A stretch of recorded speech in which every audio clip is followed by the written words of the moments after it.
লতিরাজ বাড়ি এক চাষে বেকার সমস্যার সমাধান আছে। যেখানে দেখিবেন ছাই উড়াইয়া দেখো তাই, পাইলেও পাইতে পারেন অমূল্য রতন। প্রিয় দর্শক, লতিরাজ বাড়ি এক চাষ মূলত সময়ের পরিক্রমায় কৃষকদের হাতে এসে পৌঁছেছে।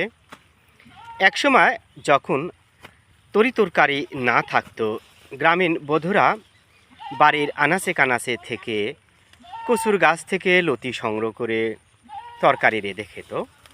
অনেকেই গরিবদের খাদ্য তালিকায় লতিরাজ বাড়ি একের লতিকে বুঝিয়ে থাকে।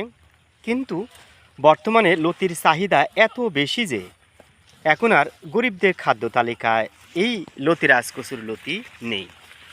কেননা এখন এই লতির দাম এত ভালো দামে বিক্রি করা হয় যা কল্পনার বাইরে। দেখতে পাচ্ছেন অরিজিনাল লতিরাজ বাড়ির একের 20 ফুল পোয়া চারা। এই যে আপনারা দেখতে পাচ্ছেন, এটা আমাদের লতিরাজ বাড়ি একের ক্ষেত। আপনারা দেখেন বস্তা প্যাকেটের কাজ করা হচ্ছে। এই যে দেখেন কিভাবে আমরা গোড়াটা বস্তার পাশ দিয়ে দিয়ে থাকি। এইভাবে কিন্তু আমরা সারিবদ্ধভাবে চারাগুলো সংগ্রহ করে রাখি। এই যে আপনারা দেখতে পাচ্ছেন কত সুন্দর মানের চারা। ভিডিওটি ভালো লাগলে শেয়ার করবেন। ভালো থাকুন, সুস্থ থাকুন।